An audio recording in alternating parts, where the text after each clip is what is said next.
And we're back here. Main events. Look who's stumbled in the building. Bruce Cooper joins us like he does on Tuesdays as well. No cruise this week for Coop. No cruise. That's behind me. No more scheduled coming up here? No. Well, I got something later on in I guess August kind of deal, but it's at least I'm in the country. I'm not leaving the country. Yeah, well, you always go to those hot, humid places in the middle of summer, and I don't know why you do that, man. It's a wintertime activity, Coop, as well. Of course, Bruce Cooper, long time, 34-ish years. He never knows the exact time frame. Channel 12, sports. What do you call you? I don't want to call you a sports reporter because you were so much more than that. I'm the sports anchor, the sports director. And then sports director. Yeah, the big wig. Eventually got to that spot. Yeah, he worked his way up the ladder. We just saw him on Friday when he opened the door. I'm like, weren't you just here yesterday? Yeah, Dale was like, Dale gets jealous of people when they come in Coop, so. Of course, Scoop comes and joins us here on these Tuesdays. But we were having some fun there in the first part here on Myles Garrett going to the Rams, Jared Verse going to Cleveland. Everybody's improving their teams, and the Cardinals are arguing with Jacoby Brissett over a few $1 million. Yeah, well, look. The Rams just scored a huge victory in that trade. I mean, I know people are trying to grade it, but I mean, anytime you can replace a Pro Bowler with a Hall of Famer. Yeah. And he is the best defensive player in football. Just the fact that he has won he's the reigning NFL Defensive Player of the Year. And so when you can add that to your roster, and you're basically because I mean you're giving Cleveland Jared Verse, a nice draft pick by the Rams, evolved into a two-time Pro Bowler. But you're replacing him with Myles Garrett. And so from the Rams' perspective, all they're giving up is a first, second, and third-round draft picks. Mm-hmm. And here's the deal. If I'm Cleveland, I would not have taken that first in 2027 because that first in 2027 is likely number 32. I would take it in either 28 or 29 when I'm expecting Stafford to be done. Right. And so now the Rams would come down probably to the middle of the pack. Well, they took that pick in 27, so they're going to have their own pick and the last pick of the first round. Somewhere around there. But it's just a good deal for the Rams. And look, if I'm the Arizona Cardinals, from my perspective, if Jacoby Brissett is my starting quarterback, well, I got a statue back there now. This guy's coming off the edge, and he's a sitting duck. Yeah. Now, Coop, to tell me this, I want to delve in this a little bit because. Well, we can sit here in Phoenix, Arizona, and talk about, you replaced Jared Verse, who's a Pro Bowler, with a better version of. There's a lot of teams that aren't taking that deep dive. They're going, this is a little chancy. We're giving up a really good football player and draft picks for what we know is a better football player, but we're kind of comfortable with what we got. I think so many teams play it that way. Yeah, but if you look at it from the Rams' perspective, they say, hey, look, we're going to trust our front office because keep in mind, we drafted Jared Goff #1 overall at quarterback, and then we sent him to the Lions along with a bevy of draft picks for some over-the-hill quarterback named Matthew Stafford, who all he did in that year one with the Rams was lead him to a Super Bowl victory. Yeah, and so I look at this deal in that same vein because the Rams' defense just went up a notch in terms of their productivity. I mean, they had already been doing a great job getting some of these young kids in the draft to develop. Yep. I mean, this dude going to put them on a whole nother level. I mean, Myles Garrett is that man, and he's only, 28 or 29? 30. He just turned 30. Okay. Just turned 30. Prime of his career. Yeah. He signed through 2030. So they've got to. I just think that if you would go team by team, that there's maybe 2 or 3 teams in the entirety of the NFL who would make this move. Yeah. Because it's on the outside kind of looks chancy. Like when we've talked about, hey, if the Suns have an opportunity to get some players in here for Devin Booker. Well, no. Devin Booker's the franchise. Mm. We're not even going to think about that. Rather than, hey, we're going to keep an open mind. I'm not just pointing out the Suns. I'm saying there's a lot of teams that think that way. Yeah, no doubt. Look, it's not a lot of teams. You're right that would do that kind of a trade. Mm-hmm. I mean, because on one hand, you got a young, up and coming outside linebacker or rush edge in Jared Verse, and I'm going to give up a first, second, and third in draft capital going forward. Now, that's enough to scare off half the league, if not more. But you got the Super Bowl in L.A. this year. Yeah, and look, the last time the Super Bowl was in L.A., I think the Rams actually won it. Yeah. I think they were the first ones, right? Yeah. Well, the other thing you think about on this trade is usually when you trade a superstar or a guy that could be a superstar or a young up-and-coming guy, you don't get equal value back. You usually get less back. And this is a rare time, I think, we see a really good player being traded and you actually improve your team. Yeah. And that's what makes me most nauseous about this. Yeah. Look, the Seahawks, they are the reigning reigning Super Bowl champions because they had a stout defense. Even when the offense would stall, their defense wasn't giving up anything. And matter of fact, they played the Rams twice. And so the Rams could see, okay, what's the difference between what we had? We had Matt Stafford, the NFL Offensive Player of the Year. He was the MVP. And we had two great receivers. We had Puka Nacua, who led the league in receptions and yards, and we had some dude named Devontae Adams, who people thought was on the downside of his career. All he did was, I think he caught like 18 or 19 touchdown catches. So he led the league in touchdown receptions. Right. And they said, where did we go wrong? We had a nice tandem at running back, led by Kyron Williams, and we have a nice offensive line, veteran quarterback. Where do we go? They said we can upgrade our defense the way Seattle's defense was. Right. I mean, Seattle, we all saw what Darnold, his connection with Jackson Smith and Jigba, then he could turn around and hand the ball off either to Charbonnet or Kenneth Walker, who, oh, by the way, is now with the Kansas City Chiefs. But I'm just saying, they looked at it and said, that's where we have to go next. And he says, and we can get people like Darnold or any other quarterback that we run into, Jalen Hurts along the way. We can get them off the field by we get a guy who can get in there and cause double team havocs and stuff. And so we haven't had that type of dude since Arnold. Aaron Donald. Since he retired. Yeah. And so, I actually saw a little blurb where Aaron Donald might get the itch to come back and play a little bit. Can you imagine that? I didn't see that. Yeah. Can you imagine that? Oh, and the other thing we were talking about, because you said, I heard you guys yapping about this, and salary cap was another one. Dead cap money. Dead cap money. But you still got that pulled up? I can pull it back up. Yeah, because who do you think are the three teams with the least amount of dead cap? And so again, people are just joining in only for Coop. The fact is, dead cap means you have not had to cut a guy that you owe money to. You haven't made a mistake.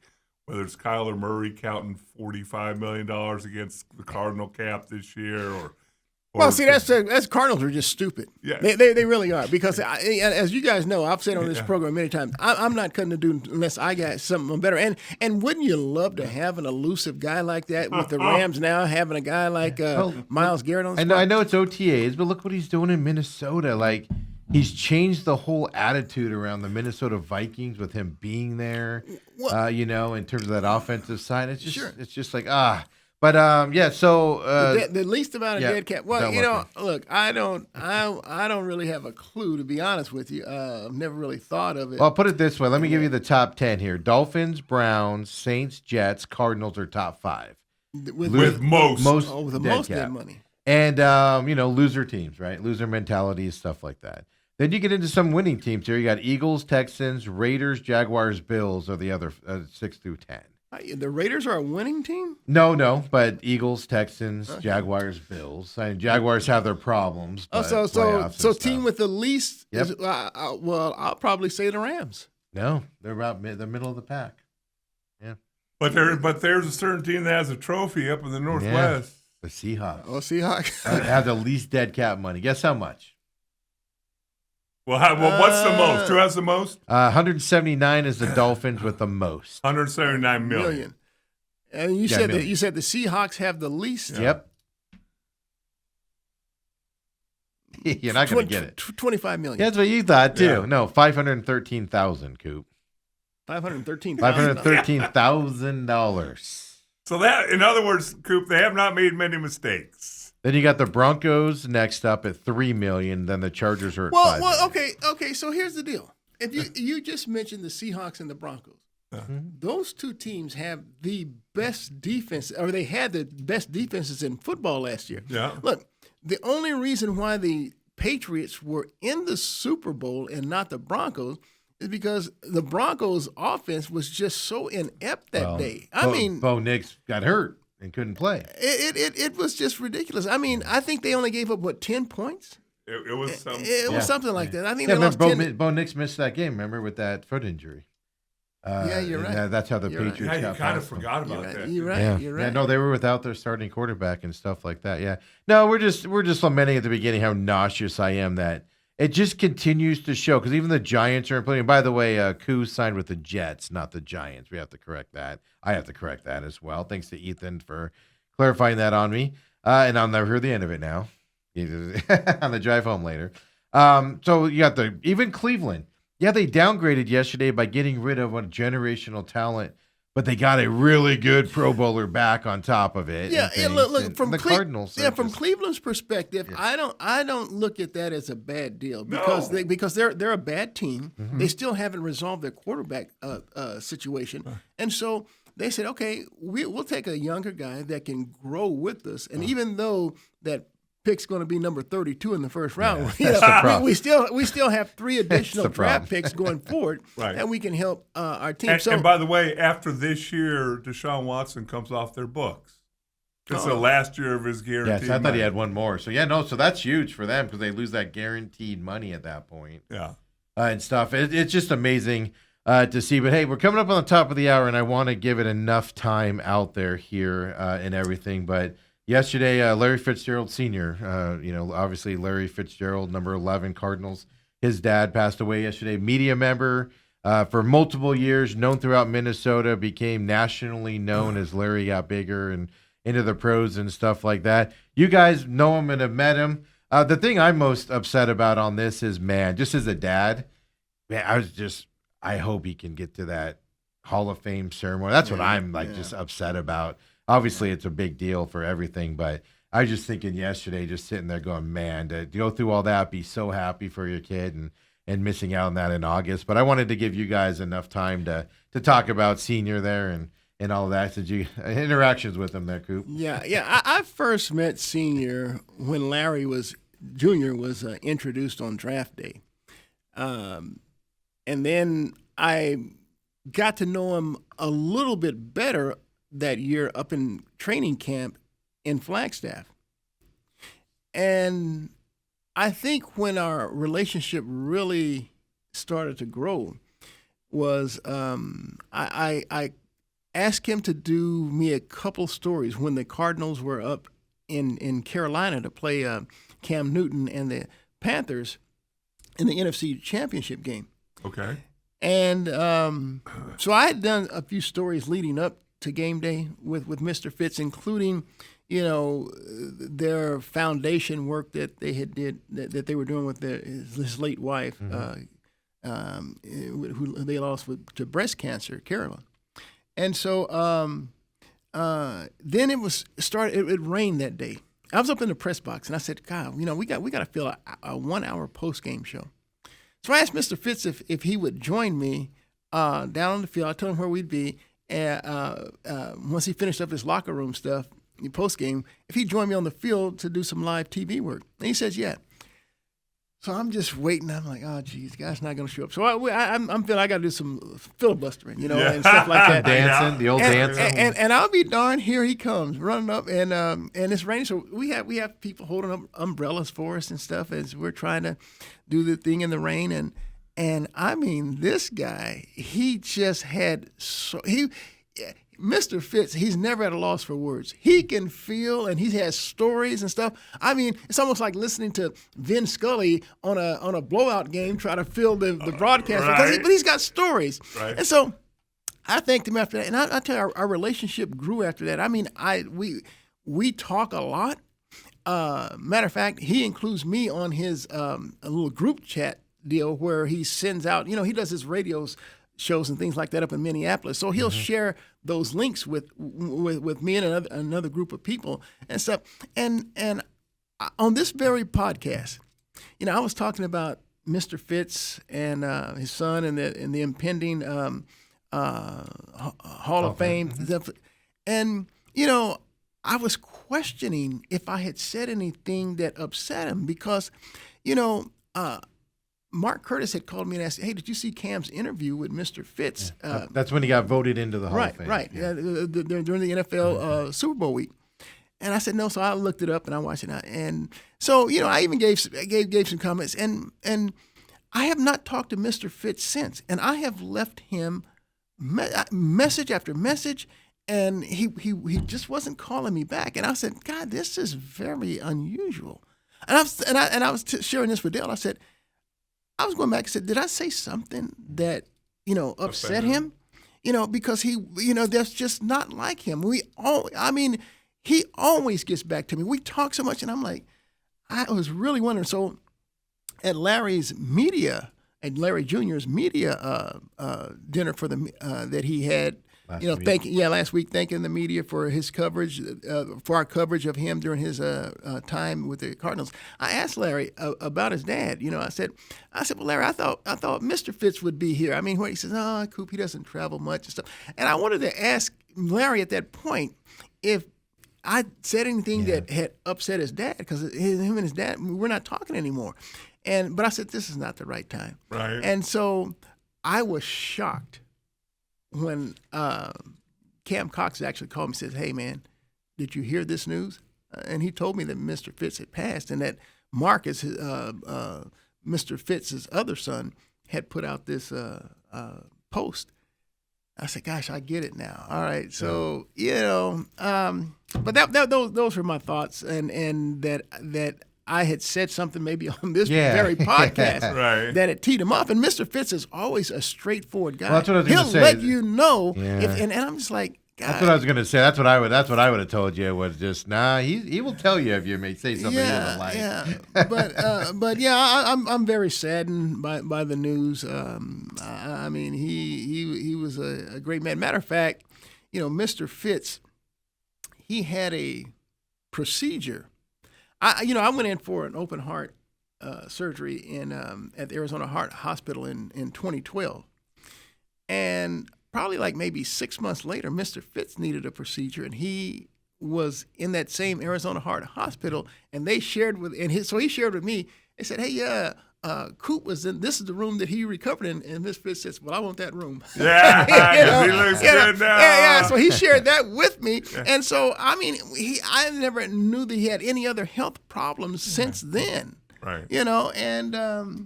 I had a different relationship with Mr. Fitzgerald, but let's take our break, and I can share mine a little bit with you.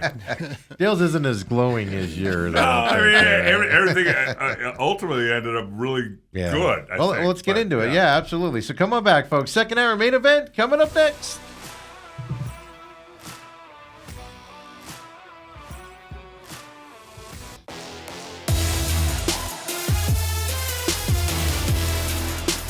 And we're back here, second hour main event. Yeah, for some reason our feed went down right as Coop sat down with us. They only missed a couple minutes, Coop. They didn't miss much, but Robert says, was it Coop's fault? I'm going to blame him for it. Things happen when Coop shows up. Yeah, exactly. The whole shadow and the legend of Coop rolls through, and sometimes seismic shift. Yeah, internets can't hold up. Because we're going to leave that. We left that hour there with Coop's thoughts there of Larry Fitzgerald Sr., of course, passing away yesterday. Larry Fitzgerald's dad is, obviously, most of us know us as, but us in the media world that followed him and know him a lot and stuff like that. And then Dale's had some interactions with him as well. Let's get Dale's thoughts here on it as also. Well, I will say it didn't start off well. Coop and I used to be on Channel 12 together, Killer D's. It's Killer And so D's. every Sunday after Cardinal games, we'd come on and we'd talk about usually a loss, especially when he first got to the league. Times haven't changed. And as I was telling Coop during the break, just so I got it straight, Larry Fitzgerald was not a Hall of Famer from the get-go. No. He wasn't Jerry Rice that came out of the chutes, guns a-blazing. Anquan Bolden showed him up there after that first year. That was a year later. But anyway, I'd be critical a little bit. In another loss, he'd drop I don't know if he dropped whatever. And from my recollection, Coop and I are both old. You had a relationship with Mr. Fitzgerald, and evidently he had called you and said, "Hey, what's this old offensive lineman, criticize my son, whatever." Blah, blah. And I think I met him one time here in Arizona doing something. But the final time I saw him, I'm doing a Minnesota Gopher game. I think it's Minnesota, Ohio State. Oh, okay. In Minnesota. Okay. And, we're there 3 hours early, just like a lot of the media. And you were working for ESPN at that time, I was working for, it was called Westwood One Radio. The radio side. Okay. Yeah, and I get on this kind of big elevator. There's a lot of people on there, and I'm like one of the last ones on, just face forward. And out of the back, I hear, "Hello there, Snapper." And I'm like, and he's back in the corner, and he acknowledged me. We got off, we shook hands, laughed a little bit, and then we went our separate ways. Like, that's pretty cool that he even recognized me. Secondly, really nice that he said something. He could have been a jerk. He's a big time guy up there. Hey, that's the guy who used to criticize Larry. He didn't know what he's talking about, obviously. My son's going to be a Hall of Famer. You were in his element there in Minnesota. But very nice guy. Shook hands and went our separate ways. It was a pretty cool moment. So you said Larry Jr. posted something today, huh? He did. I saw it earlier. Let me see if I can find it here. Right there as well. He said, "My father was a man of strength, love, and encouragement. He opened countless doors for me and my brother. He believed in us and pushed us to pursue every opportunity with conviction. He was a rock of our family. He taught us that perseverance, hard work, and unwavering commitment are the foundations of a meaningful life and personal success. I will carry his love, words, and wisdom with me always." Is what he had a bunch of pictures of him and Larry and his brother. I saw family pictures yesterday. I know. I think it was Larry's brother was posting pictures. Marcus. With of course Junior, who's now going to Notre Dame this year, or not Devin. Junior, but Devin, over there at Notre Dame, and the other sons and things to that effect there, where he was able to see them play at Brophy and stuff to that effect as well. So, it's obviously a big presence here in the Valley and everything. So I wanted to give enough time to it for you guys if you guys were up to talking about it today, because, and that's like you said, it's just, when these guys are getting to those ages and they're not feeling well and not getting around as much, they do lose. They focus on what's necessary on us. So does it say how old he was? He was 71. Yeah. He would have been 72 on June 10th of this year. Okay. Yeah. So it's just I've seen that with other people as they get old. They just lose touch with people and aren't responding as much and things to that because they stay closer to the family side of stuff. So it's a big presence. And like I said, the most thing I was thinking about was, man, he was probably just trying to get there to August, for the Hall of Fame game and see Larry get into that. And that's what I'm most disappointed about. It's, in terms of that as an opportunity. But I think it's going to make terrible news and stuff, but it's going to make that event even more special for Larry and the family it just might be more emotional. And I think I learned from you guys, someone on this show, that Larry is actually going to lead off and go first. I've read that. I haven't seen it confirmed yet, but I read that. Yeah. Okay, so someone else was telling me that ESPN wanted either Larry or Drew Brees to go first and last. That would make sense, but who's going in? Yeah, and Larry says, no, I don't want to go last. I'm going first. Yeah, Larry wants to do it and then get out of there and not talk to the media, right? And so I heard that. So he's going to lead off because he doesn't want to follow anyone else. Yeah, but isn't that a Larry thing to do, though? Yeah. Well, but I tell you what, Larry even acknowledged that last week at the dinner that the fact that he was fined for slipping out, it helped him grow. And so Larry he understood the responsibilities. I tell you, the only other, there's only been one media member, one athlete, I should say, that I covered here in the Valley that understood the media and their responsibilities and things like that. And that was Charles Barkley. Yeah. The guy for a guy that have to cover, we had to do his show. And I can't tell you how many times we waited and waited and waited because this man would give interviews for any and everybody, even at the All-Star game. I'm waiting to get material from this dude, and he's talking with the Japanese foreign media. And and so he's just doing a bunch of stuff. And I remember after Suns had an embarrassing national TV loss, Dan Marley and Kevin Johnson, you went in the locker room, they're gone. It's like a ghost town in that locker room. One guy that stood around, Charles says, all right, you guys all come over here. Everybody get around. Get around. You got everybody rolling? Everybody good? He says, I'm gonna make a statement. I'm not gonna take any questions. I'm gonna say only one thing, and that's it. That's it. He talked about how bad they played, talked they sucked, and he took the brunt of it and said it falls on me. He gave you all you ever needed in a soundbite to go back and play, whether you're in radio, print, or TV. He understood. Right. And so Larry actually grew, and he talked about that as his deal, and understood better the responsibilities of the media and his responsibility relative to that. Right. And so, Larry will get up and he's going to say a lot of great things when he gets up there on that Hall of Fame. Is it Sunday that they do it on? No, they do it on Saturday because they have the Hall of Fame game on Thursday night, and then they do other dinners on Friday. Look, he's going to do a great job because that's who Larry Fitzgerald is. He has grown into the consummate pro. And so he'll do a fantastic job. But I'm just to piggyback off what Steve said. It's going to be an emotional time for him because, that's not there. Right. The wounds are still going to be fresh. Oh, absolutely. Because we're talking less than 2 months, right? To get there. My dad died in 1998, and every time I get up to give his scholarship away, I get teary-eyed, like a knucklehead. So I can't imagine having to do that 15-minute speech. Yeah, and that's the thing with all the eyes on you, and Cardinals are flying fans out there, where they're paying for it. They're going up there, and so you're gonna, you always have your fans cheering for it and stuff like that as well. And to be honest with you, I know he's an Arizona Cardinal, and we're all going to be paying attention to it.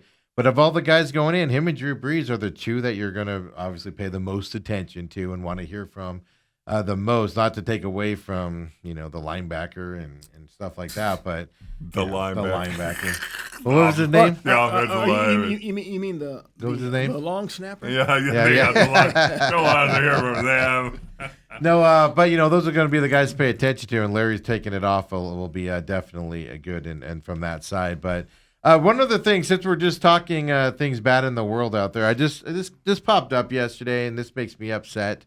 Almost as much as Myles Garrett going to the Rams, and the Rams just keep getting better, and the Cardinals folks are still negotiating with Jacoby Brissett today. Some teams want to win, some don't. College football next year, there will be 52 days, just want to remind you, between the conference championship weekend and the national championship game in Atlanta. 52 days will be between them. Latest national championship game. So in the conference championship weekend ends. Okay. 52 weeks until 52 days until the national championship game. Dude, that's over a month and a half. It's almost 2 months, Scoop. I'm going to add up. I'm going to round up. It's still over a month and a half. The championship game next year is January 25th. Yeah, just wanted to point that out. Now, you'll have playoff games and stuff, but yeah, just unbelievable. I don't know it's still only 12, right? It hasn't gone up this year. Nope, still 12. Yeah.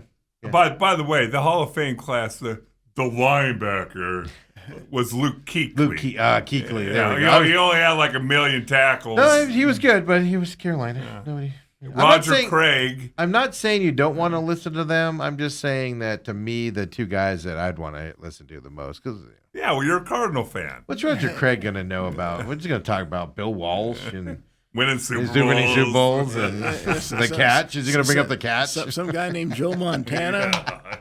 What's he got? What's he got for us there? I actually forgot Roger Craig gets in this year. Yeah, and Adam Vinatieri's the other guy. Now you got the kicker. Does he even have to give a speech? I just hope he's drunk. So Peyton Manning. I hope he just says stuff, and then Peyton Manning at the end goes up there because all the gold jackets are in the background, and Peyton Manning stands up and goes, "This drunkard kicker, running his mouth over here." I know that wasn't Vinatieri that was saying that stuff, but that would still be a funny ending if they could work that out. I should reach out to Peyton and tell him my idea here as well. Okay. No, Dale? No? So I have the 4 speeches that say, and Adam Vinatieri's getting a jacket too, but we don't got time to hear his speech. So. Yeah, sorry Vinatieri for bumping you. We don't have time for you. Well, I this would be mean. This would be mean of me to say it, but I'm just going to say it anyway. I mean, because I know Diana Rossini broke the story for obvious reasons, but that trade with A.J. Brown finally came off. Yeah. And she's not around to... That's what I was going to ask you about. Report on it? Yeah, she broke it early. Yeah. Oh, no, they're still around. It's just they're being more quiet about it now. They were told to knock it off. Well... 2 adults were told to knock it off. Yeah. Well, do you see that stuff? Just on a side note, you've been in media for a long time. I think it was a CBS sideline girl got fired last year, and she came out and said one of the reasons why she got fired was she was kind of not complaining, but she was bringing to light all the women in media dating head coaches and people around teams and stuff like that. I didn't hear that. Oh, you didn't? No. The national, it wasn't like that at Channel 12? No, it wasn't quite like that, my friend. Before we get into the Diamondbacks really quick, I know, Coop, you're just a giant hockey fan out there. Giant hockey fan. Okay. Ready for the final to start tonight? Yeah, you got what? You got Carolina and let me see. No, don't tell me. Carolina is playing. I'm impressed. You know the first team.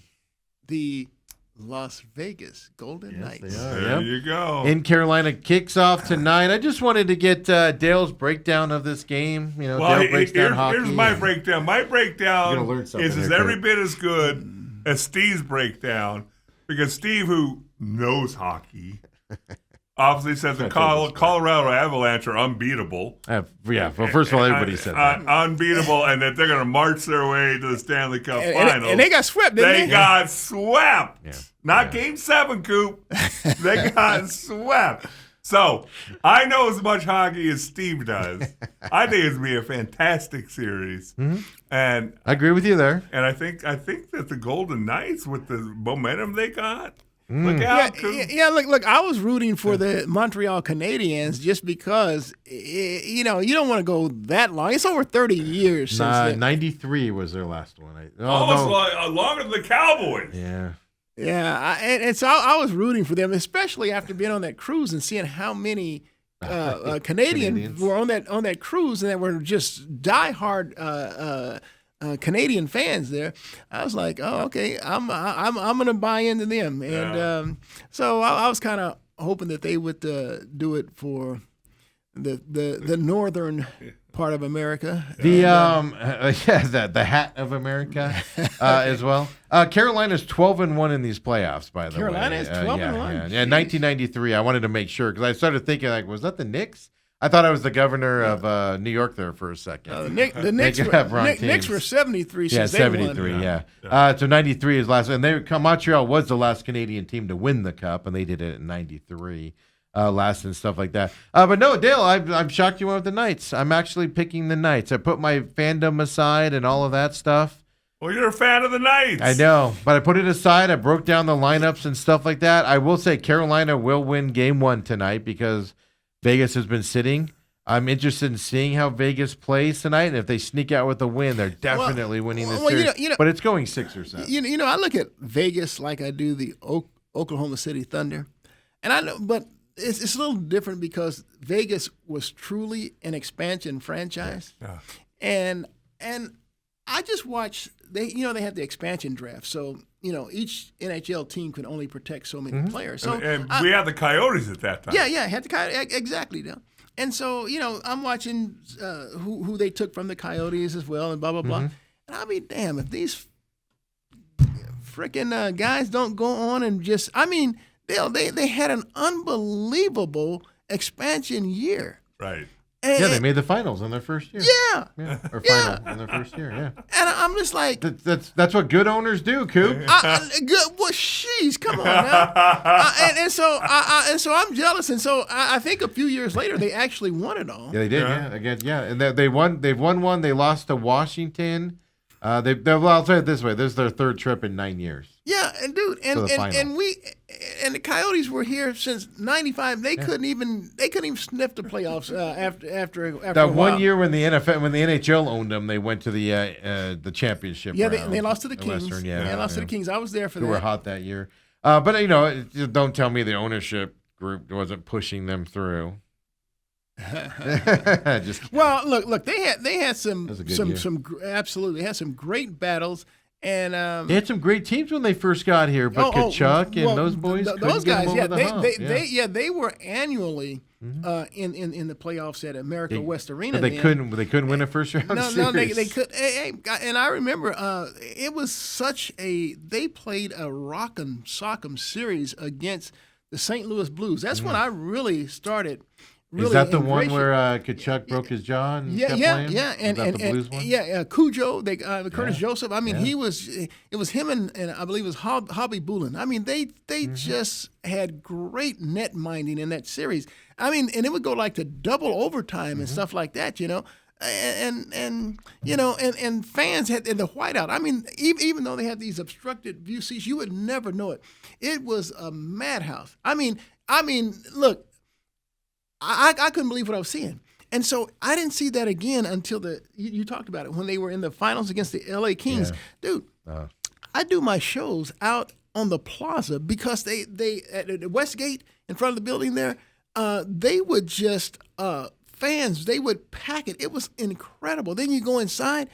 I mean, it's just too bad the Coyotes couldn't, The fans weren't the problem. The ownership and putting the teams together. Even in those later years in Glendale, where the fan base wasn't there, because I had season tickets and stuff. Even when the fan base wasn't there, it was still the diehards. But were still if you ruckus win, and stuff. they will come. Oh, absolutely. And I'm That's telling where you, the Coyotes ownership kept messing up.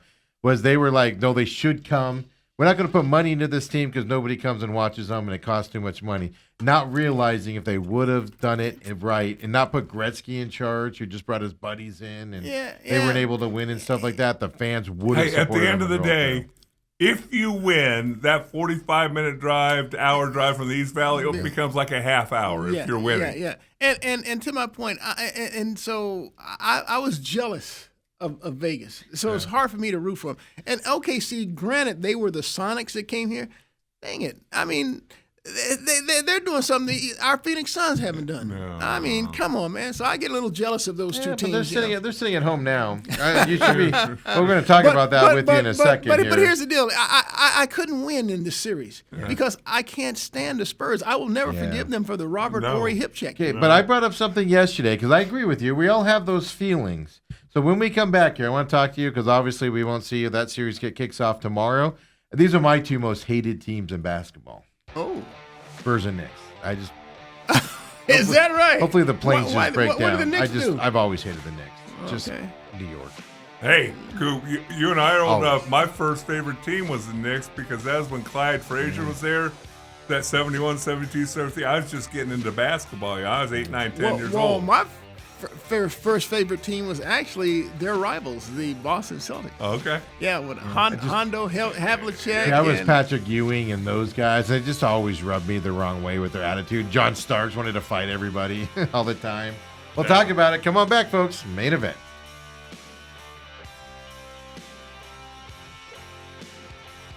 About them in the history books, Scoop. Alvin Adams. Ricky Sobers, the cocaine scandal. Well, wasn't Alvin Scott on that team too, or no? Was he was not there yet? No, Charlie Scott. Charlie Scott. No, Charlie Scott wasn't there yet. Okay. No. Curtis Perry. Curtis Perry, Gar Hurd, Ricky Sobers, Alvin Adams, Dick Van Arsdale, Paul Westfall. This is off the top of his head, folks. Dennis Autry. Yeah, so so bringing up NBA here, and I know everybody's got that hatred for the Spurs here in the Valley. Any Suns fan does from the Robert Horry days. But I made this observation watching that Game 7 against the Thunder, and I was rooting for the Spurs to win it because I'm tired of the Thunder getting those calls where they're flopping. It's bad basketball. I don't like it. And dare I say it, this is a different Spurs squad. They have nothing in common with those championship years with Tim Duncan and those guys. Nobody's whining, very few flopping going on by the Spurs. If anything, they played through the flopping of the Thunder last week, and they just really impressed me in that series.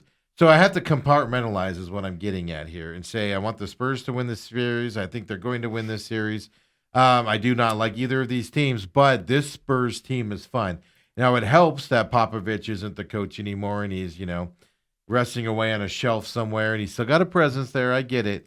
But this team is fun to watch. If you can take that hatred and put it aside for a second, this Spurs team is fun to watch. Well, see, the thing that's going to chat me is that, I had to sit there through, what are they doing, win 5 championships during that. Every other year. It was a 7 seconds or less era. I mean, they just teed me off. And so now, if they win this series, dude, I'm telling you, I can see them pulling off another 3-4 in a row. Oh, it's going to be them and Thunder for the next 3 or 4 years, right? Yeah, Health and so, dude, I'm telling you, I heard about a sick trade proposal, because the Thunder realize that they can't go any further with this team against that Spurs team. They were 4-8 against the Spurs this year. Yeah. And so overall, you tell me what you think about this. And I said, man, I can see the Bucks. I think I know it. I see the Bucks do this. The Bucks, the Thunder would send Chet Holmgren, Jalen Williams from Perry High School, along with first-round pick in 27, first-round pick in 28, and if the Bucks wanted multiple picks, the Thunder have 2 firsts this year and 3 firsts in 2028.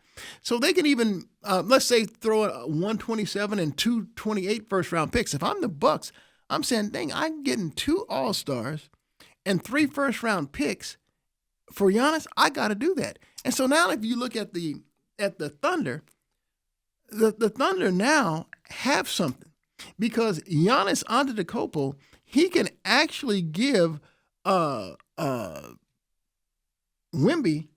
a fits. He can give Wemby fits that they're not getting fits from with Holmgren from Chet. or Hartenstein or Lou Dort. Yeah, and so I'm like, dang. They are so deep. See, they're used to playing without Jalen Williams anyway this year. Right. They got A.J. Mitchell, and they're saying, look, okay, so we're replacing Chet Holmgren with Giannis Antetokounmpo, and A.J. Mitchell will replace Jalen Williams. And, we don't need those 3 first-round picks anyway, 1 in 27 and 2 in 28. He says, we'll leave ourselves with 1 pick in each one of those draft. We're so deep, we don't – and I'm like, dang. Well, that is a look. I don't want the Thunder to do it because again, I'm jealous of them. But my God, think about this though, Coop. We just saw something go down yesterday that is somewhat along those lines, where that would be a ballsy move by Oklahoma City because when you look at it, you're a quarter away from going to your 2nd straight NBA Finals. And yes, Chet Holmgren struggled in this series. No, he's not, and he's going to struggle against Wemby every time. He is, but he's still an All-Star. Yeah, he's still an All-Star. And so, if you're from the Milwaukee Bucks perspective, that's what they're saying. We're getting 2 All-Stars and 3 first-round Because if picks. you're Milwaukee, you don't have to go through San Antonio until it's the final. But that would be taking a chance from a championship team. And Giannis. While I agree that he's a supreme talent and he's better than any of the players in the trade, I think he's the best. Is he going to be healthy? His mindset. I think he's the best 2-way player in the league when he is healthy. Now, granted, he doesn't have much of a perimeter shot, but I mean the way this guy can attack the paint and the rim, and the way he can draw double teams. Are you freaking kidding him and me? SGA would be lethal. But again, do they have the guts? Do they have the guts like the Rams did to pull the trigger? Well, if Presti is smart, and there's no reason to think that he's not, this guy's been a genius. I mean, what he does. I mean, he even picked up Jared McCain. McCain was actually their second best player in this series. Right. You know, he really was. The dude was coming off the bench, and he picked him up at the trading deadline. Right. I'm like, I thought it was like nothing more than just like a footnote in the transaction. Right. But I mean, dang. Yeah. I mean, and so look, if I'm Presti, I make that move. I mean, I think it's a brilliant trade. Well, my only worry about Giannis is he's 31. on again. I know, but the on again, off again stuff that's been happening in Milwaukee. Sometimes guys take advantage of that stuff. The rumors that he wasn't showing up to meetings on time, and planes were waiting for him, and stuff like that. Can you get out of that funk when you go to a team like Oklahoma City? And that kind of worries me a little bit about him. It's been, 2-3 years? He's been kind of... a couple coaches got run out of town. because of him and stuff like that. Just makes you wonder, like, will that rock the apple cart? I like the trade on paper, but I'm not sure Giannis's headset in the right spot. Well, that's what would worry me. But winning has some way. I don't want to see that. I don't want to see that. thing. I don't want to see that trade go down just because it just makes it even tougher for the Suns. That's the issue, My right? God. That's the problem. Yeah, who the Suns going to have guard Giannis at that point? I mean, it's already. Yeah, they got rid of Kevin Durant. So. Did you see? So who do you have in the series? Spurs or Thunder? Before I have something else. Well, I'd like to see the Knicks win it, just because I just feel that the Spurs are, if they win this, I mean, even if they don't win this one, the Spurs are going to, go on this run for, they may be the next team to three-peat. I mean, for crying out loud. That's how impressive they are. I mean, look, San Antonio, come on, the women, come on. Hey, let me tell you something. It's not often that I see anybody from a guard perspective overpower Lou Dort. Right. Mm-hmm. But I'm telling you something. That's Stephon Castle. He was a grown man in that series. He was. I mean, you talk about his physicality. Yeah, that's what I'm getting at with this Spurs team. This Spurs team is fun to watch. Well, and they allowed, I will say this, we have not talked about it, but Game 6, Game 7 was officiated differently than Games 1 through 5. Thankfully. And the regular season. They allowed more physical Yes. players. They kind of swallowed the whistles a Yes. little bit more. And I like that. And that plays to the Spurs advantage because they have some physical wings. And we talked about Stephon Castle, but I'm telling you something, man. At Dylan Harper, even though he's a rookie, that's a grown man. Yeah. Devin Vassell, look, he may look a little slight. He's a grown man. They play ultra aggressive, and I didn't know that De'Aaron Fox could defend the way he did. I always looked at him as like a true point guard, a guy who's a scoring point guard, rather, Mm-hmm. But he played some physical defense. I mean, they threw those 4 different guys at SGA. They just wore SGA down. Yeah. Well, another thing I can tell you is just jumped into my mind. You have to look no further than that Cornet block on Hartenstein. Yeah. That 90. That was a 4-point swing. Yeah. With 90% of the time is getting called, even though there was not a foul, right, just on the anticipation of 2 big dudes going up in the air. That's a good point. You know, good point. And I don't even know if the Thunder or the Spurs had a challenge left at that time. No, I don't think. Well, I don't know if they did or not, but that's called majority of the time. Yeah, it just. How many guys did you name on the Spurs before you got to De'Aaron Fox there? That's why this Spurs team to me is just they play basketball the right. And I'm the guy that says the Spurs actually are responsible for ruining the game of basketball and what we know today. Popovich created, Hack-a-Shack. Popovich created we don't play until Christmas time, and then we'll start playing. We rest our guys on back-to-backs and stuff like that. That all started with Popovich and the Spurs back in the day. And I blame the Spurs specifically for ruining the game of basketball and what we see today. Now this team has me going, this team is fun. This team is fun to watch. Well, their biggest Achilles heel is that they don't really have a true sniper outside of Julian Champagnie.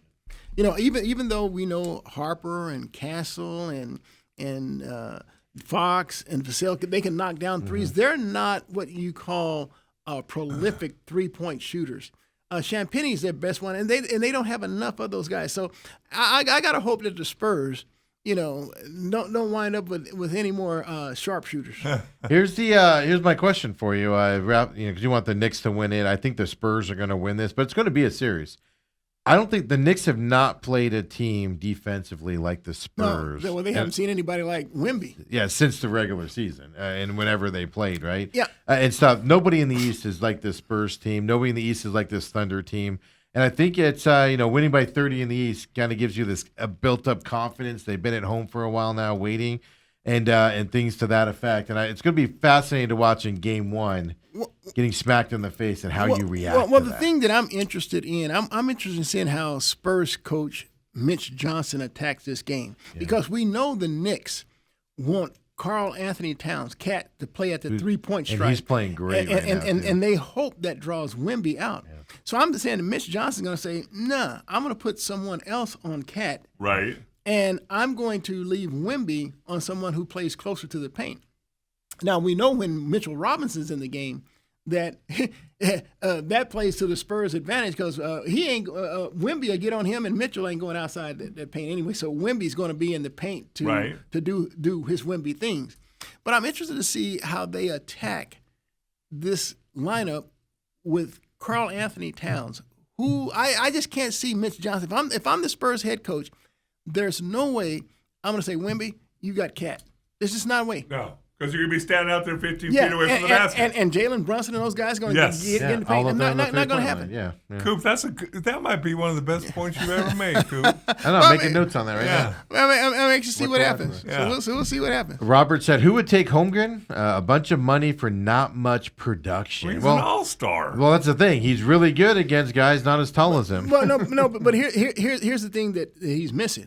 The Bucks are going to trade Giannis. So they want to get their best haul back. Yeah. Mm-hmm. You name me a haul better than what that proposed trade from players the Thunder. And picks. Yeah. Nobody has that. Yeah.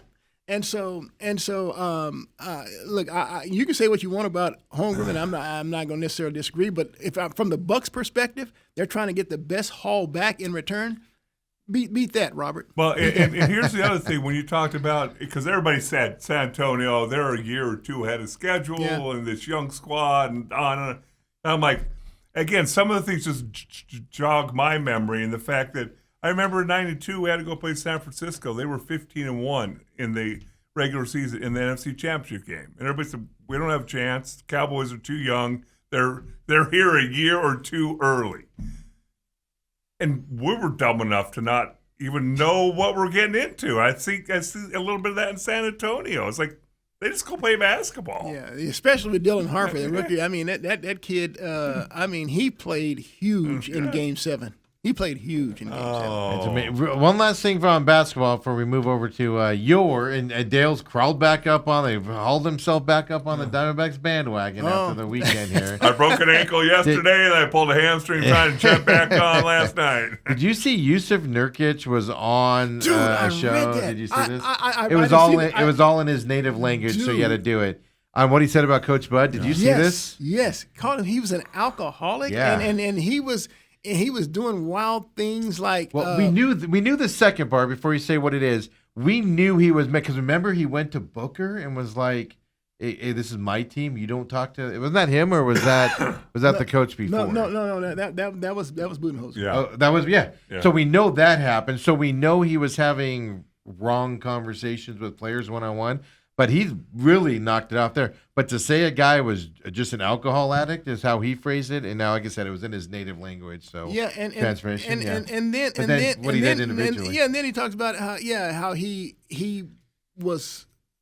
had these one-on-one with the players, and he was such a negative influencer or talk. He said he even tried to tell Kevin Durant how to score. Yeah, he said it'd be one thing if you try to tell me how to score, but you're trying to tell the second greatest scorer. I mean, it's like unbelievable. If you didn't see this video, now like I said, it's translated and stuff like that. But he even went so far to say like, you don't tell a pilot how to fly a plane. Right. And he's in there having meetings with Kevin Durant and stuff to that. We knew. I'm pretty sure we all knew, at least those of us in the media know, that Coach Bud was a serious problem with this team with what he was doing. But now keep in mind, Nurkic was not one of the favorites, right? He got run out of town stuff like that. But it makes sense. I mean, look, with Vogel, they were a playoff team. They won 47 games, a playoff team, and so they went backwards with Coach Bud. Yeah. I mean, and really badly backwards. And so he went to Nurkic and just flat out told him, "You're a bad teammate." And Nurkic was like, "How am I a bad teammate?" He's like, "You just are. You're a bad teammate. And that's why you're not playing here anymore." Well, and I will tell you from some of the people that I know that we will remain anonymous, that they would not refute any of that either. That would have some knowledge of what was going on. Do people claim the alcohol thing? That's the first time I've heard that. I've never really heard that, but I've heard domineering. I hear control freak. I think those are. I don't know if I know it got out into the public. I don't know how much it did. I know we certainly talked about it here. But that in the media circles, I mean, that was that was an eye-popping or eye-opening article that I read. I'm like, whoa. Well, maybe that's why he looked so bad when I saw him in Coronado there about 10 o'clock in the morning having breakfast. I saw him walking down the street in Coronado last summer. He did. Maybe he had a rough night the night before. Or rough morning. Yeah. It's still going there as well. I've just never seen a player. I've seen players rip coaches in the past, especially ones that get run out of town and stuff to that, but he did it so even he kill. Waited a full year. And he did specifics. There's no reason to attack Coach Bud today or whenever he did this, yesterday or whatever. No. But then he went into specifics where it sounds believable. He wasn't just saying that stuff. But the alcohol thing was it made a lot of sense to me once I read it. Oh, yeah. I just want to make sure you guys saw that, what you guys thought.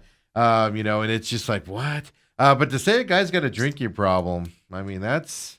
Well, it is a little stronger language than just a drinking problem. Yeah. But anyway. Well, yeah, like I said, it was in his native language, and they had it translated. So, when he called him an alcohol addict, I'm like, who says that? Yeah. But it might be the term that they use over there. Well, fellas, Dale's back up on that Diamondbacks bandwagon after that Seattle sweep over the weekend after last night as well. I mean, this was a fun game last night. And obviously, the Dodgers, which makes it better, in front of a Dodgers crowd there downtown. As well. Tommy Choi, first Major League Baseball home run. That was great to see. But before the game, because I talked to you on Friday, we talked to you here. Pavin got called up.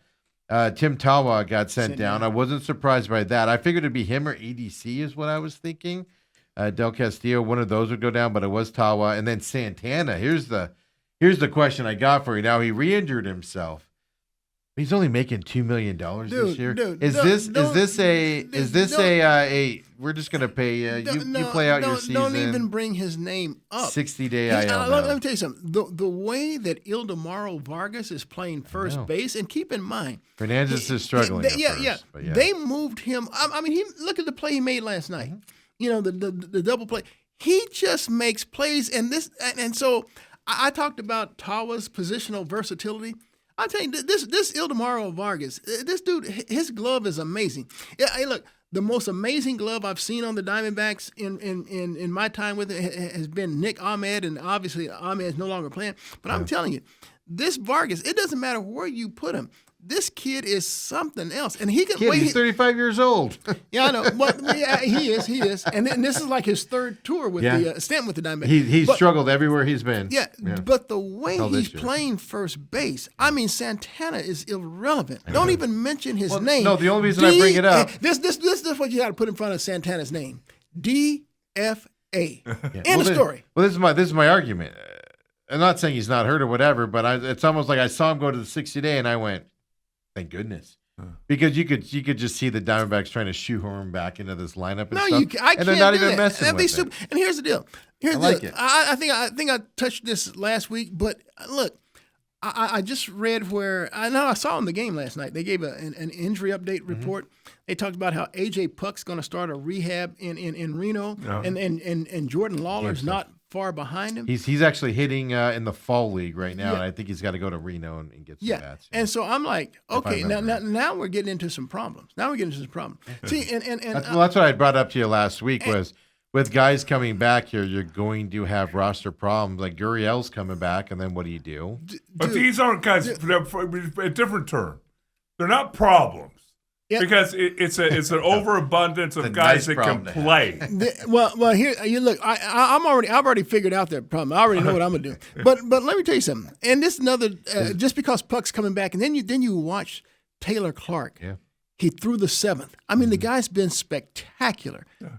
And then some guy named Brandon Garcia, who started the league, who started the season in the minors.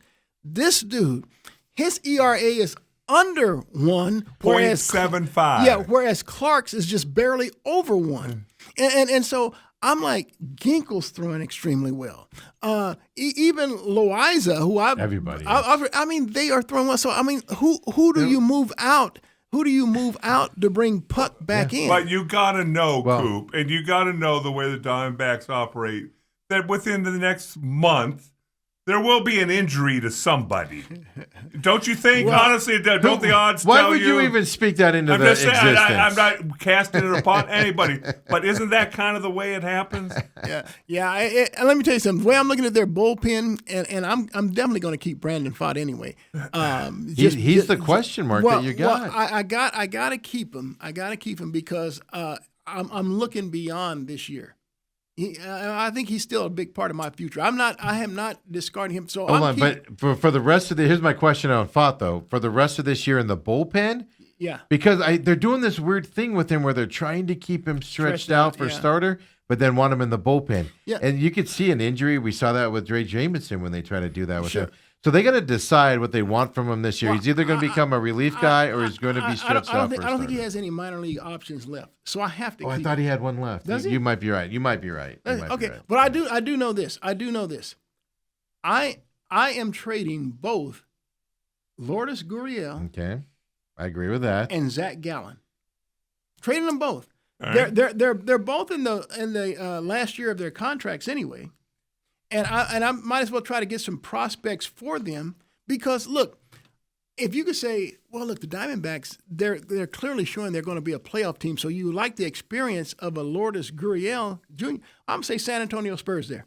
No, look, I got some young kids. I have some young kids who are playing well. They're more athletic, and they run better, they catch better, and all things.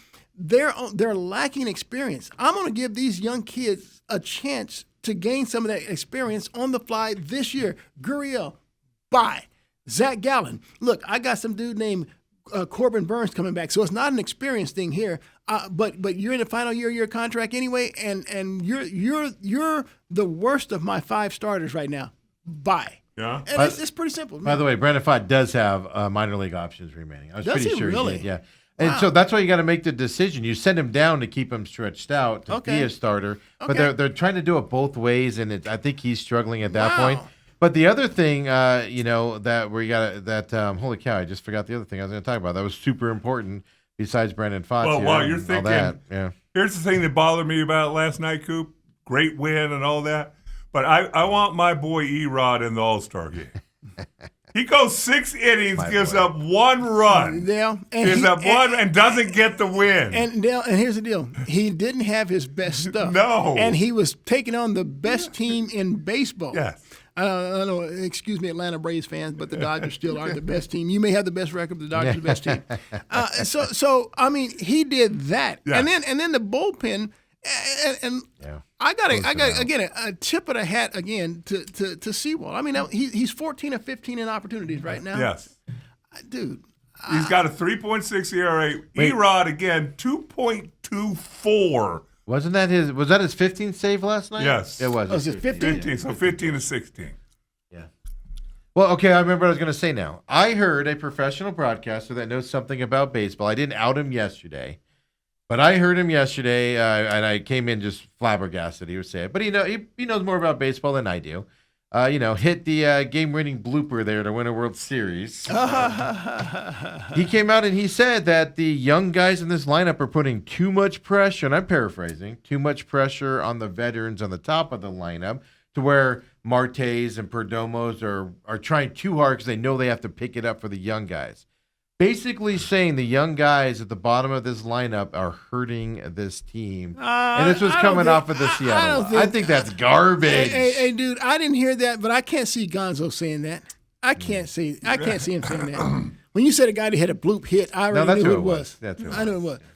But are you sure you didn't misconstrue what he said or take out of context what he said? Nope. He said that the upper guys could feel a little bit. It wasn't just him. There were other people on 98.7 They're yesterday. blaming the rookies saying for the that veterans. the bottom third of the lineup, we have to rely too much on younger players in this lineup, and that causes issues.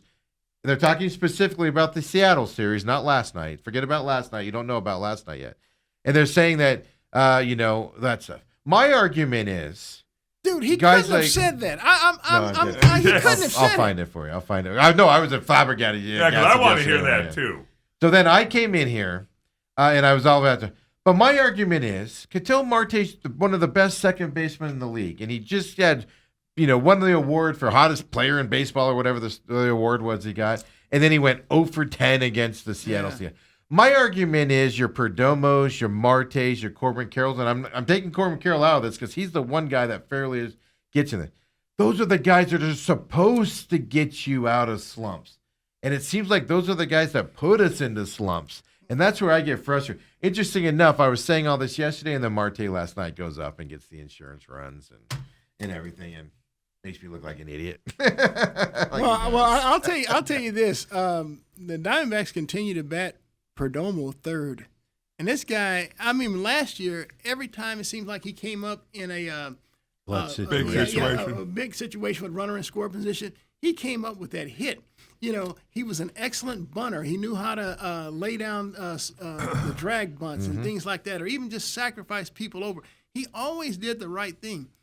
This dude is hurting the Diamondbacks this year. They don't need to. He does not need to be third in the lineup when Torey won't move up any of the young guys because he likes them down at the bottom because, whatever reason Torey's got for that. I say mix the young guys in between those guys. Perdomo right now, look, I know he stayed with Ketel Marte, and Marte finally turned it around, and he carried the Diamondbacks for essentially 2 weeks. He really was that stud, but he, like you said, he didn't do a darn thing in Seattle, and there he was last night with that insurance 2-run home run in the 8th. But Perdomo, I'm still waiting. Dude. Especially after last year. Last year obviously was a blip, his name was in the running for MVP. That's how well he played a year ago. He made a name for himself. Everybody said he's the new up-and-coming shortstop that everybody needs to pay attention to. And stuff like that. I just don't like to, after the Seattle series, to hear dude, I'm surprised people around sports, and stuff saying that we have too young of a team. And I'm on the opposite.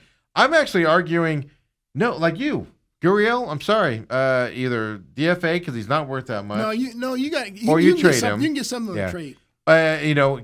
No, get rid of those veteran guys that are injured and not playing with 1 year left on their deal. Get young guys up here because if you look at the young guys when they play, even in Seattle, if you paid attention to the young guys, and I'll put Tawa in this, even though he's been struggling this year, they play differently. They play at different speeds. They play like they're fighting for something. And then these old Perdomo threw his helmet down and broke it out of frustration, and Marte's struggling on that side.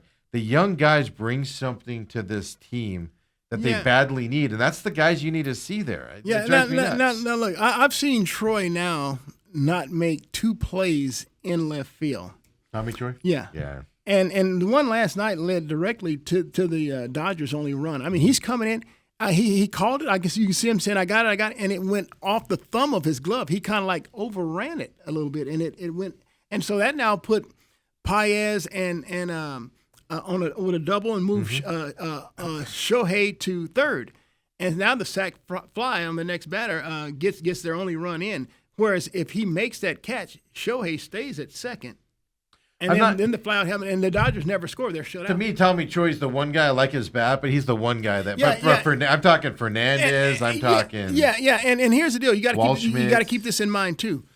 The Diamondbacks are converting him to outfield. He's been an infielder, not only at Stanford and college, but in the minors. And now I believe it was late last year they started trying to move him around. He played in the outfield all in Reno and stuff like that. So they're trying to do it with him like they did with Jordan Lawler because they figure their infield is set. Right. Now Lawler made a very successful transition. That dude looks like a natural out there. It looks like one of those deals where Fernando Tatis gets moved from the infield to the outfield, and he looks like a natural out there. I don't think Tommy Troy's at that spot yet, So yeah, he's the one I'm a little skittish on. But I might move him down if I have to, because if I put Lawler back in center, I'm moving Waldschmidt over to left. Waldschmidt has to stay. Yeah, out, right? and look, I know that Barossa doesn't hit nearly as well as Tommy Troy, but if you saw him in center field last night, you say that's our Alex Thomas. And so what I'm going to do is late in the game, I could pull Waldschmidt out, move Lawler to left, and put Barossa in center because now in that 8th, 9th innings, I'm trying to put my best defense on with a lead. I'm trying to do that. So that's why I keep Barossa up. Do you even need anybody in the field when you got our closer extraordinaire, Paul Sewald? Right. Hey, look. Again, that dude has really surprised me. He really has surprised me this year. But look, I'm just really blown away. I think if you ask me what is the strength of this Diamondbacks team, I might even consider saying bullpen.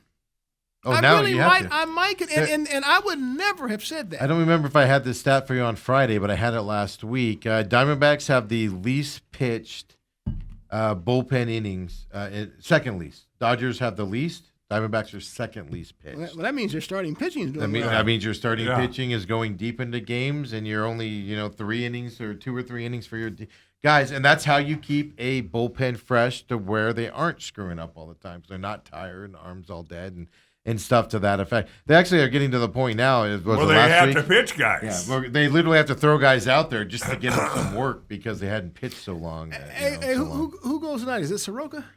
Soroka tonight. Yeah, after Erod. So I know. So against the Dodgers, and it's good to see that win, and last night and fight back, and especially being down 1-0, come back on that with the home runs. Young guys, then the old guys got involved on it. It was good to see. Now they got to keep that rotation going forward. I'm looking up here because who's going for the Dodgers? Eric Lauer. Okay, Lauer. Okay. Soroka's 7-2. Dude, Soroka, those are the two best pitchers. and Erod have been just lights out. We need to have World Baseball Classic every year. With those two. Yeah, because that's when Erod made his turn, didn't he? And he came in. Erod always comes in. Sorry, Erod. He comes in chubby, looks a little chubby in training camp.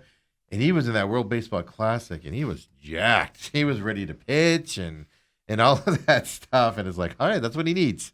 National pride. Yeah, he's been the surprise to me, along with Soroka in the bullpen. I didn't Sewald in the bullpen. Well, okay. Well, I'm getting. The bullpen. I'm sorry, you said Soroka and the bullpen. I misheard you there. Yeah, sorry. Yeah. But yeah, so there you go. Diamondbacks. I was saying earlier in the show, the thing I love about this job, Coop, is yesterday you can come in one day and just rail on Marte for being over and not performing as a guy that that's the leader of this team, and then he goes out the night of and just makes you look foolish that night. Look, I remember the Diamondbacks opened the season in L.A. against the Dodgers, and they played them tough for 3 games, and they came away with 3 heartbreaking losses to start the season. And so I think they went on this run thereafter where they didn't lose another series for a long until they hit the White Sox. Was it the Cubs or White Sox was first? One of those. The Cubs. Yeah, and so to see them get the first of 4 against the Dodgers at home last night when it was clearly Dodger blue. 3-1. I mean, watching that game, you're like, all right, we're at Dodger Stadium today. Perfect. Where's Vince Scully's doing the game? And so you figure they're selling Dodger dogs last night. Yeah, really. And so you figure the next 3 nights is going to be the same thing. And if the Diamondbacks can win 3 of those 4, I mean, I think that would do a world of good for them in terms of not only their confidence but how they feel about themselves going forward. I mean, the Nationals are coming in over the weekend for 3, and look, the Nationals are playing pretty well. But if you take 3 or 4 from the Dodgers, Oh man, I don't know. I think the Diamondbacks could do something pretty special before the All-Star break. That's the thing we're talking about. Last year, remember we brought up Dale. We were like, oh, they're gonna have to start selling people, and you got all mad that I brought that up last year and stuff like that. Now this year we can literally look at, and I don't even necessarily know buying's the right term here because you're going to get three guys back and other guys back healthy. Yeah, they don't need to buy, but they can sell and stash. Yeah. Sell and stash, and so and then you're getting healthy guys back as well as it goes on. I think this is fantastic. I'll even go so far as say if Lawler comes back similar to what he went away with, his injury actually is probably the best thing that could have happened because now he's going to come back fresh and ready to play. Well, I disagree with that because he needs to be at bats. The thing that I felt that was, if you go back and watch his history, he never got consistency. Yeah, that's what he needs. And so now he was getting that consistency. You saw it in spring training. It carried over to the opening season. What did he play the first maybe 20, 25 games, something like that? All the time. Yeah. And the dude was hitting over 300. Yeah. And so he was getting consistent at bats and things. And so now it's almost like he's got to start all over again. I get it. I get that side. That's what I'm saying. If he comes back and plays like he did before, and guys don't come off of IL and play very well with this Diamondbacks team too often. So it is something we got to worry about. That's the other luxury. You can leave him in Reno a couple extra games and let him get a few more at-bats there. There's no reason to rush him back up here right now. Yeah, and I'm starting to see Waldschmidt looks like he's starting to come back down. But you expect. Fernandez has come back down. Yeah, you expect that. You expect that. Yeah, Fernandez isn't the stud he was when he first came up, but you expect it. Now the question is, can you get him going again is the question. I believe they'll go again, but then here's the deal. I think that it'll be one of those deals where it's a big learning situation for you as a major leaguer. They've made adjustments to you. How do you now come back? And so I like the poise and mental outlook of Fernandez. It seems like he doesn't get rattled by. That's anything. What I would say. All these young guys coming up, Waldschmidt included, they don't get rattled. Yeah. We see that with Corbin Carroll and these young guys. That's kind of my issue. The Perdomos and Marte show they get rattled out there. These young kids are just like, let's go. Let's do this. It's amazing to watch with these young kids out there, and that's why I like these young guys out there and all of that stuff. So, guys, gentlemen, everybody out there, wrap it up here today. Appreciate everybody joining us as well. Coop, good to see you again. So, Coop, your official pick for the NBA championship? And the dreaded Spurs. Okay. And for the hockey? Jeez. It's got to be the Vegas. They're playing. I didn't know they had only lost one. Carolina's on fire. Yeah. They didn't get a lot of press because they were on the Metropolitan and it sucked. I'm going with Vegas. I'll just tell you, I'm going with Vegas because what they did to Colorado, if they can duplicate that, the rest is a concern. But when Torch is your coach, Torch has a game plan going in tonight. Vegas is an older team. They're going to come into this game tonight and watch this. If they sneak out a Game 1 win in Carolina, they're going to win this series, and they're going to do what they did to Colorado, and it's going to be a beautiful thing to watch. All right, I'm taking the two teams in the West. Yeah. All right, here we go, folks. Everybody, Bruce Cooper, as always, comes and joins us. We appreciate it so much. So much fun having you here. Indeed. And unlike with Dale, it gets a little It gets old. We'll see y'all tomorrow, of course. 8 o'clock here as well. Come and join us, would you?